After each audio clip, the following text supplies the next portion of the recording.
अस्सलाम वालेकुम एवरीवन, कैसे हैं आप लोग। आई होप कि आप अपने घरों में बिल्कुल ठीक ठाक होंगे और बहुत खुश होंगे। Welcome to Anmol's kitchen. आज हमारे किचन में बन रही है स्ट्रॉबेरी आइसक्रीम। ये बहुत ही मज़ेदार बनती है, बहुत ही जल्दी बनती है और बनानी है बहुत ही आसान। कैसे बनानी है, क्या तरीक़ेकार है, बहुत ही आसान तरीके से बनाना सिखाऊंगी। तो वीडियो को बिना स्किप किए वीडियो को पूरा वॉच करें ताकि आप इसकी कोई भी टिप मिस ना करें और ये मज़ेदार सी स्ट्रॉबेरी आइसक्रीम घर पे बनाएं और इंजॉय करें। बहुत ही ज़बरदस्त बनी थी और बिल्कुल भी क्रिस्टलाइज़ नहीं हुई थी। बहुत ही मज़ेदार सी ये स्ट्रॉबेरी आइसक्रीम घर पे बनाना कितना आसान है, मैं आपको सिखाती हूँ। तो चलें ये मज़ेदार सी आइसक्रीम बनाना शुरू करते हैं। अगर आप मेरे चैनल पे नए हैं तो मेरे चैनल को करें सब्सक्राइब और साथ में लगे बेल को प्रेस करें। ये बिल्कुल फ्री है। बिस्मिल्लाहिर्रहमानिर्रहीम। सबसे पहले हम आइसक्रीम बनाने के लिए क्रीम को व्हिप कर लेंगे। तो उसके लिए मैंने ली है तकरीबन 300 ग्राम व्हिपिंग क्रीम है।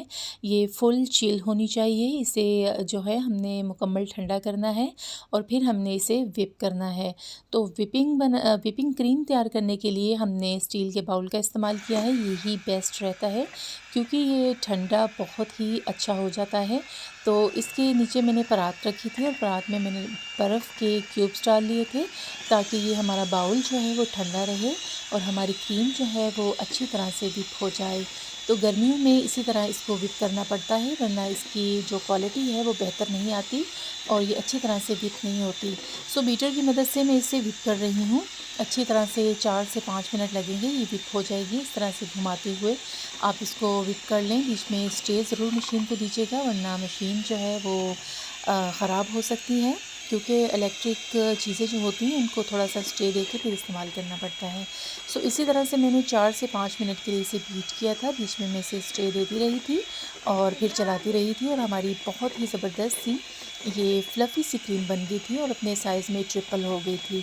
बहुत ही मज़ेदार और बहुत ही लज़ीज़ ये तैयार हुई थी। हमारी व्हिपिंग क्रीम माशाल्लाह बहुत ही ज़बरदस्त हो गई है। अब इसमें हमने आइसिंग शुगर डालनी है। घर पे चीनी लेके मैंने उसे ग्राइंड कर लिया था, उसे बारीक कर लिया था। सो इसमें मैंने उसके 4 टेबल स्पून डाल दिए थे। अगर आप ज़्यादा मीठा खाना चाहते हैं या कम मीठा खाना चाहते हैं तो ये आपकी चॉइस है, आप कम ज़्यादा कर सकते हैं। बट आइसक्रीम जो है वो ज़्यादा मीठी ही अच्छी लगती है, इसलिए चीनी का इस्तेमाल जो है वो आप उसमें कंजूसी मत कीजिएगा, वरना हमारी आइसक्रीम जो है उसका टेस्ट ज़्यादा अच्छा नहीं बनता। सो चीनी मैंने डाल दी है, बीच में आइसिंग शुगर ऐड कर दी है। अब इस फिर से हमने इसे बीट कर लेना है और उसको डिज़ोल्व होने तक हमने इसको बीट कर लेना है। जब चीनी हमारी अच्छी सी डिज़ोल्व हो जाएगी बीच में, ये तो आइसिंग शुगर है तो बहुत अच्छी सी ये हो जाती है क्योंकि हमारी जो क्रीम है वो बहुत ज़्यादा ठंडी है, इसलिए हमें इसे बीट करना पड़ रहा है ताकि उस बारीक से ज़र्रे जो हैं वो भी बीच में डिज़ोल्व हो जाएँ। सो अच्छी तरह से हमने इसे बीट करना है। आइसक्रीम जो होती है वो इस क्रीम के ऊपर ही होती है। अगर हमारी ये क्रीम अच्छी तरह से बीट हुई होगी तो हमारी आइसक्रीम बहुत ही ज़बरदस्त बनेगी। इसके ऊपर हमने ज़्यादा फोकस करना है और इसको अच्छे तरीके से हमने बीट करना है और जब तक ये बिल्कुल फ्लफ़ी सी ना हो जाए तब तक हम इसे नहीं छोड़ेंगे। ये देखिए क्रीम कितनी ज़बरदस्त हमारी हो गई है और ये स्टे कर रही है। अब ये बिल्कुल परफ़ेक्ट है। अब मैंने इसमें डाल दिया था कंडेंस मिल्क, उसके मैंने तकरीबन 4 टेबल स्पून डाल दिए थे। 4 टेबल स्पून ही मैंने इसमें डाली थी आइसिंग शुगर और 4 टेबल स्पून के बराबर ही मैंने इसमें कंडेंस मिल्क डाल दिया था। इसका बहुत ही रिच टेस्ट आता है और ये बहुत ही मज़ेदार इसमें लगती है। सो कंडेंस मिल्क भी डाल दिया है और इसे भी हमने अब बीट कर लेना है और इसको हम रख देंगे फ्रिज में क्योंकि बाहर बहुत ज़्यादा गर्मी है तो ये क्रीम जो है हमारी ख़राब हो सकती है। इसे अच्छा सा बीट कर लेंगे और इसे फ्रिज में रख देंगे। अल्हम्दुलिल्लाह क्रीम हमारी 100% जो है परफ़ेक्ट हो गई है। इसे रखते हैं फ्रिज में और स्ट्रॉबेरीज़ लेते हैं और उनको वॉश करते हैं और उनका करते हैं शेक तैयार। स्ट्रॉबेरीज़ मैंने ले ली थी 100 ग्राम्स, उनको अच्छी तरह से मैंने ऊपर से छिलका काट के धो लिया था। स्ट्रॉबेरीज़ को अच्छी तरह से वॉश किया करें क्योंकि ये इनमें रेत जो है वो बहुत ज़्यादा होती है। सो अच्छी तरह से स्ट्रॉबेरी को मैंने 3 से 4 बार वॉश किया था। देखिए इनमें शाइन भी कितनी अच्छी सी आ गई है।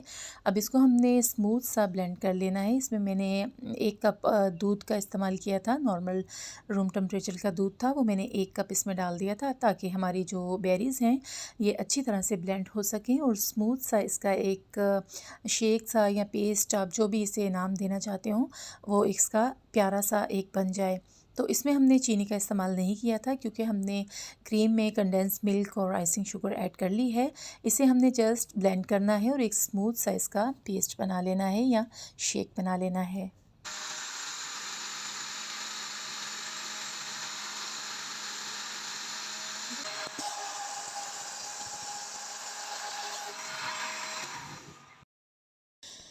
स्ट्रॉबेरीज़ जो हैं हमारी बहुत अच्छी सी ब्लेंड हो गई हैं। अब हमने इसको क्रीम में डाल देना है। क्रीम जो है मैं फ्रिज से निकाल के ले आई थी और उसको जो है हमने अब इसमें डाल देना है और इसको अच्छी तरह से हमने मिक्स कर लेना है। इन दोनों चीज़ों को यकजा करना है, बिल्कुल भी इनमें लम्स वगैरह ना बचें। तो इसके लिए भी मैंने बीटर का ही इस्तेमाल किया था। आप स्पैचुला से या हैंड विक्स से भी कर सकते हैं, बट मेरे पास बीटर था तो मैंने बीटर से ही इसको अच्छा सा मिक्स कर लिया था। तो स्ट्रॉबेरी जो हैं उनका और क्रीम का कलर जो है बहुत ज़्यादा लाइट लग रहा था, तो मैंने इसमें फिर फूड कलर का इस्तेमाल किया था। फूड कलर मैंने लिक्विड इस्तेमाल किया था, रोज़ी पिंक कलर। उससे इसमें एक बहुत ही खूबसूरत सा स्ट्रॉबेरी आइसक्रीम का कलर आ गया था। तो मैंने 2 से 3 ड्रॉप इसमें डाले थे और इसको अच्छा सा ब्लेंड किया था, बट मुझे कलर जो है वो थोड़ा सा लाइट लग रहा था। फिर मैंने 2 से 3 ड्रॉप और डाले थे और हमारा परफेक्ट स्ट्रॉबेरी आइसक्रीम का कलर आ गया था। तो उसके बाद मैंने इसको डाल दिया था बाउल्स में और इसे रख दिया था डीप फ्रीज़र में पूरी रात के लिए। तो उसके बाद ये बहुत अच्छी सी जम गई थी। देखिए अब कलर जो है बिल्कुल परफेक्ट आ गया है, बहुत ही खूबसूरत, बहुत ही ज़बरदस्त कलर पिंक सा आ गया है इसमें और ये बहुत ही खूबसूरत लग रही है। अच्छा से इसे ब्लेंड कर लेंगे और उसके बाद इसे रखते हैं बाउल्स में डाल के।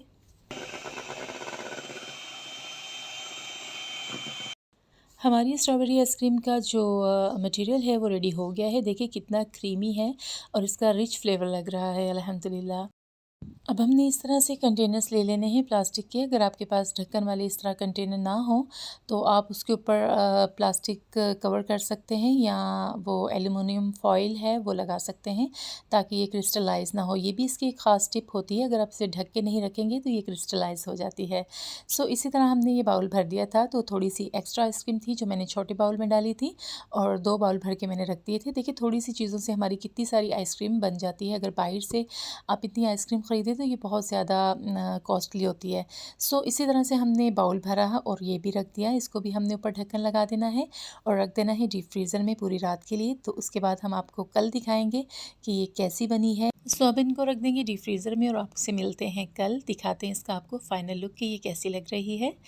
ये दूसरे दिन का टाइम है जब हमारी जो आइसक्रीम है वो बिल्कुल परफेक्ट तरीके से फ्रीज़ हो गई थी, जम गई थी और बहुत ही खूबसूरत, बहुत ही मज़ेदार लग रही थी। इसे करते हैं डिश आउट और दिखाते हैं इसको कि कितनी स्मूथ और कितनी मज़ेदार बनी है। देखिए इसके निकालने से ही आपको अंदाज़ा हो रहा होगा कि कितनी अच्छी स्मूथ सी हमारी आइसक्रीम तैयार हुई है। इसी तरह से दूसरा स्कूप भी निकालेंगे और उसे रखेंगे प्लेट में और उसे गार्निश कर देंगे स्ट्रॉबेरीज से और थोड़े से स्प्रिंकल ऊपर डाल देंगे ताकि बच्चे देख के बहुत ज़्यादा खुश हो जाते हैं। तो स्प्रिंकल डालते हैं, स्ट्रॉबेरीज डालते हैं और देखते हैं टेस्ट करके कि ये किस तरह की बनी है। अगर आपको मेरी रेसिपी पसंद आई हो तो इसे ज़रूर ट्राई करें और अगर वीडियो पसंद आए तो इसे ज़्यादा से ज़्यादा लाइक करें और शेयर करें। ये आपकी तरफ से हमारे लिए बहुत बड़ी हौसला अफजाई होती है। तो इसी के साथ मैं चाहूँगी आपसे इजाज़त। अल्लाह ताला आपको दुनिया और आखिरत की भलाइयाँ अता फ़रमाए और अल्लाह ताला आपको दुनिया और आखिरत की रुसवाइयों से अपने हिफ्ज़ व मान में रखे। आमीन सुम्मा आमीन। मुझे रखिएगा दुआओं में याद। अल्लाह हाफ़िज़ जी, बाय बाय।